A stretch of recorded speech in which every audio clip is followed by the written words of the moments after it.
નમસ્કાર મિત્રો, સ્વાગત છે તમારું એચએનજીયુ સ્ટડી પોઈન્ટ યુટ્યુબ ચેનલના એક નવા વિડીયોમાં. કાયમી શિક્ષકો અને ભાવિ શિક્ષકો માટે સુપ્રીમ કોર્ટ દ્વારા મોટો આદેશ જાહેર કરવામાં આવ્યો છે. એના વિશેની વાત આપણે આજના આ વિડીયોની અંદર કરવાના છીએ. તમામ શિક્ષકોએ ટેટ પરીક્ષા જે છે એ ફરજિયાત પાસ કરવી પડશે. સાથે સાથે ટેટ પરીક્ષા અંગે ખૂબ જ મોટા સમાચાર સામે આવી રહ્યા છે. એના વિશેની વાત આપણે આજના આ વિડીયોની અંદર કરવાના છીએ. મિત્રો, HNGU study point YouTube channel દ્વારા તમને શિક્ષકો અને શિક્ષકોની ભરતી વિશેની સંપૂર્ણ માહિતી સૌપ્રથમ અને સચોટ રીતે પૂરી પાડવામાં આવે છે. ભવિષ્યમાં પણ આવી તમામ માહિતી મેળવવા માટે ચેનલને અત્યારે સબસ્ક્રાઇબ કરી લેજો. તો હવે શરૂ કરીએ આજનો આ વિડીયો. તો તમે જોઈ શકો છો, કાયમી શિક્ષકો અને ભાવિ શિક્ષકો માટે સુપ્રીમ કોર્ટનો મોટો આદેશ. તમામ શિક્ષકોએ ટેટ પરીક્ષા જે છે એ ફરજિયાત પાસ કરવી પડશે. એટલે કે તમે આજે નોકરી લાગ્યા હોય, આજથી 20 વર્ષ પહેલાં નોકરી લાગ્યા હોય, આજથી 25 વર્ષ પહેલાં નોકરી લાગ્યા હોય, તમામ શિક્ષકોએ જે છે એ ફરજિયાત ટેટ પરીક્ષા જે છે એ પાસ કરવી પડશે. અને ટેટ પરીક્ષા અંગે જે છે એ મોટા સમાચાર સામે આવી રહ્યા છે. તો સૌપ્રથમ તમે અહીં જોઈ શકો છો, શિક્ષકોની નોકરીનું ભવિષ્ય ખતરામાં, ટેટ પરીક્ષા પાસ નહીં કરો તો રાજીનામું આપવું પડશે અથવા ફરજિયાત નિવૃત્ત થાવ, સુપ્રીમનો આદેશ. તો તમામ શિક્ષકો માટે જે છે એ ટેટ પરીક્ષા પાસ કરવી જે છે એ સુપ્રીમ કોર્ટ દ્વારા ફરજિયાત કરી દેવામાં આવી છે. જો તમે ટેટ પરીક્ષા પાસ નહીં કરો તો તમારે જે છે એ રાજીનામું આપવું પડશે અથવા તો ફરજિયાત જે છે એ નિવૃત્ત થઈ જવું પડશે.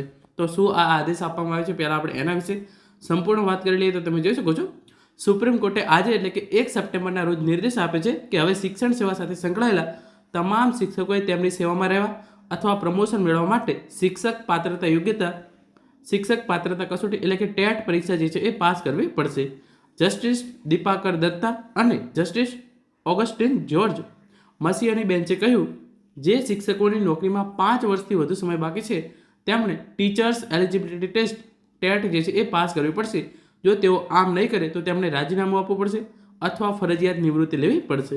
તો જે પણ શિક્ષકો અત્યારે નોકરી કરી રહ્યા છે એમના માટે, અને જે પણ શિક્ષકો ભવિષ્યની અંદર શિક્ષક બનવાના છે એટલે કે જે બીએડ અને પીટીસી પાસ ઉમેદવારો છે એમને પણ ફરજિયાત ટેટ પરીક્ષા જે છે એ પાસ કરવી પડશે. અને જો તમે આમ નહીં કરો તો તમારે જે છે એ રાજીનામું આપવું પડશે અથવા તો ફરજિયાત નિવૃત્તિ જે છે એ લેવી પડશે. જોકે બેન્ચે એવા શિક્ષકોને રાહત આપી છે કે જેને સેવામાં માત્ર 5 વર્ષ જે છે એ બાકી છે. તો જે પણ શિક્ષકોને માત્ર સેવાના 5 વર્ષ જ બાકી છે એમને જે છે એ ટેટ પરીક્ષા પાસ કરવાની જરૂર નથી. બાકીના તમામ ઉમેદવારોએ જે છે એ બાકીના તમામ શિક્ષકોએ ટેટ પરીક્ષા જે છે એ ફરજિયાત પાસ કરવી પડશે. અહીંયા જે છે તમે જોઈ શકો છો, ટ્વિટર પર ટ્વીટ કરી અને આ ઇન્ફોર્મેશન જે છે એ આપવામાં આવેલી છે.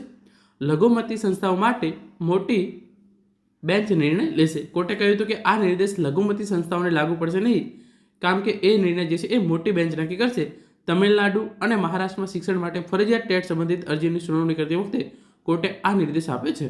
તો ભારતની અંદર શિક્ષક બનવા માટે હવે તમારે ટેટ પરીક્ષા જે છે એ ફરજિયાત પાસ કરવી પડશે. જો તમે 2011 પહેલાં લાગેલા હોય તો પણ તમારે ટેટ પાસ કરવી પડશે. 2011 પછી તમે લાગ્યા હોય તો પણ તમારે જે છે એ ટેટ પરીક્ષા જે છે એ ફરજિયાત પાસ કરવી પડશે. ટેટ પરીક્ષા શું છે? ટીચર્સ એલિજિબિલિટી ટેસ્ટ એટલે કે ટેટ એ રાષ્ટ્રીય સ્તરની પાત્રતા કસોટી છે જે નક્કી કરે છે કે ઉમેદવાર પ્રાથમિક અને ઉચ્ચ પ્રાથમિક વર્ગો 1 થી 8માં શિક્ષક બનવા માટે લાયક છે કે નહીં. આ પરીક્ષા 2010માં રાષ્ટ્રીય શિક્ષક શિક્ષણ પરિષદ દ્વારા ફરજિયાત બનાવવામાં આવી હતી. તો ટેટ પરીક્ષા જે છે એ ધોરણ 1 થી 8ની અંદર શિક્ષક બનવા માટે બીએડ અને પીટીસી પાસ ઉમેદવારો જે છે એ આપે છે. અને 2010ની અંદર આ પરીક્ષા જે છે એ ફરજિયાત બનાવવામાં આવેલી હતી. તમે અહીંયા જોઈ શકો છો આગળ એની ઇન્ફોર્મેશન. આરટી અધિનિયમ 2009ની કલમ 32(1) મુજબ શિક્ષકો માટેની લઘુત્તમ લાયકાત એનસીટીઈ દ્વારા નિર્ધારિત કરવામાં આવશે. એનસીટીઈએ 23 ઓગસ્ટ 2010ના રોજ એક જાહેરનામું બહાર પાડ્યું હતું, જેમાં ધોરણ 1 થી 8માં શિક્ષક બનવા માટે ટેટ પરીક્ષા પાસ કરવી ફરજિયાત બનાવવામાં આવ્યું હતું. તો 2010થી ટેટ પરીક્ષા જે છે એ શિક્ષક બનવા માટે પાસ કરવી ફરજિયાત છે. ગુજરાત રાજ્યની અંદર પણ જે પણ ભરતી વિદ્યા સહાયક અને શિક્ષણ સહાયક કરવામાં આવે છે એના માટે ટેટ પરીક્ષા જે છે એ પાસ કરવી ફરજિયાત બનાવવામાં આવેલી છે. એનસીટીઈએ શિક્ષક પદો પર નિયુક્ત ઉમેદવારોને ટેટ પરીક્ષા કરવા માટે 5 વર્ષનો સમય આપ્યો હતો અને આ સમય વધુ 4 વર્ષ જે છે એ લંબાવ્યો હતો. ઉમેદવારોએ એનસીટીઈની નોટિસ સામે કોર્ટમાં અરજી કરી. મદ્રાસ હાઈકોર્ટની બેન્ચે 2025માં જણાવ્યું હતું કે 29 જુલાઈ 2011 પહેલાં નિયુક્ત શિક્ષકોએ સેવા ચાલુ રાખવા માટે ટેટ પરીક્ષા પાસ કરવી જરૂર નથી, પરંતુ પ્રમોશન માટે ટેટ પરીક્ષા પાસ કરવી ફરજિયાત રહેશે. તો જે પણ ઉમેદવારો 29 જુલાઈ 2011 પહેલાં જે છે એ નોકરી લાગી ગયા છે એટલે કે 29 જુલાઈ 2011 પહેલાંના શિક્ષકો છે એમને શિક્ષક તરીકે રહેવા માટે જે છે એ ટેટ પરીક્ષા પાસ કરવી ફરજિયાત નથી. પરંતુ જો એમણે પ્રમોશન લેવું હોય તો ફરજિયાત જે છે એ ટેટ પરીક્ષા પાસ કરવી પડશે. આગળ તમે એ જોઈ શકો છો.